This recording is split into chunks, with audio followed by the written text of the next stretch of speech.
പാലക്കാട്ടെ UDF സ്ഥാനാർത്ഥി Ramesh പിഷാരടിയെ BJP പ്രവർത്തകർ തടഞ്ഞുവെച്ചതിൽ പരാതി നൽകി കോൺഗ്രസ്. പാലക്കാട് നോർത്ത് പോലീസിലാണ് പരാതി നൽകിയത്. പാലക്കാട് മണ്ഡലം കമ്മിറ്റിയാണ് പരാതി നൽകിയിരിക്കുന്നത്. പാലക്കാട് മണ്ഡലത്തിലെ വടക്കന്തറയിൽ കഴിഞ്ഞ ദിവസമാണ് പ്രചാരണത്തിനിറങ്ങിയ രമേശ് പിഷാരടിയെ അവിടുത്തെ BJP കൗൺസിലറുടെ നേതൃത്വത്തിൽ തടഞ്ഞത്.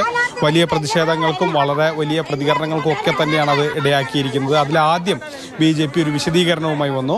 ഇത് കോൺഗ്രസ്സുകാർ സ്ത്രീ പീഡകരാണ്, അതുകൊണ്ടാണ് തടഞ്ഞതെന്നാണ്. പക്ഷെ പിന്നീട് അത് മാറ്റി രമേശ് പിഷാരടിയുടെ സ്ത്രീ വിരുദ്ധ നിലപാടിൽ പ്രതിഷേധിച്ച അവിടുത്തെ അമ്മമാരാണ് തടഞ്ഞത്.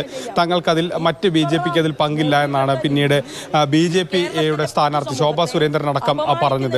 പക്ഷേ ഈ വിഷയത്തിൽ വ്യാപകമായ പ്രതിഷേധം ഉയരുന്നുണ്ട്. മുഖ്യമന്ത്രി അടക്കം BJPയുടെ പ്രവൃത്തിയെ വിമർശിക്കുക എന്ന ഒരു സാഹചര്യമുണ്ടായി. ഇപ്പോൾ പാലക്കാട് ബ്ലോക്ക് കോൺഗ്രസ് കമ്മിറ്റി ഈ വിഷയത്തിൽ ഒരു പരാതി പാലക്കാട് നോർത്ത് പോലീസിൽ നൽകിയിരിക്കുകയാണ്. ഇപ്പോൾ പരാതി നൽകിയത് എന്തൊക്കെ കാര്യങ്ങൾ ചൂണ്ടിക്കാണിച്ചുകൊണ്ടാണ്? ഇന്നലെ വടക്കന്തറ ഈ മനക്കൽ തൊടി എന്ന പ്രദേശത്ത് വെച്ചാണ് UDF സ്ഥാനാർത്ഥി രമേശ് പിഷാരടിയെ വഴിയിൽ തടയുകയും അദ്ദേഹത്തിൻ്റെ സഞ്ചാര സ്വാതന്ത്ര്യം നിഷേധിക്കുകയും അസഭ്യം പറയുകയും കയ്യേറ്റം ചെയ്യാനും ശ്രമിച്ചു എന്നുള്ളതാണ് സത്യം.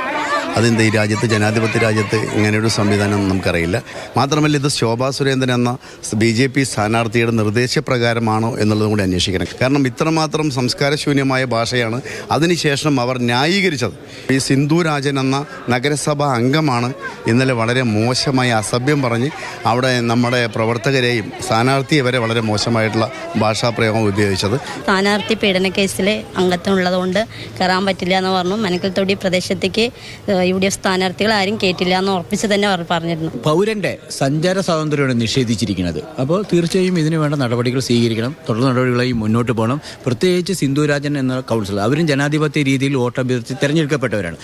അവരാണ് ഈ ലംഘനം നടത്തിയിരിക്കുന്നത്. അവർക്കെതിരെ കർശന നടപടിയെടുക്കണം. ഏതായാലും ഈ വിഷയത്തിൽ സിന്ധുരാജനെതിരെ പരാതി നൽകിയിരിക്കുകയാണ് കോൺഗ്രസ് ബ്ലോക്ക് കമ്മിറ്റി. ഇതിൽ പ്രധാനമായി ആരോപിക്കുന്നത് ഒരു പൗരന്റെ അവകാശത്തിലുള്ള ലംഘനമാണെന്നാണ് പരാതിയിൽ ആരോപിക്കുന്നത്. ഹരിയോടൊപ്പം ഗോകുൽ VS, മാതൃഭൂമി ന്യൂസ്, പാലക്കാട്.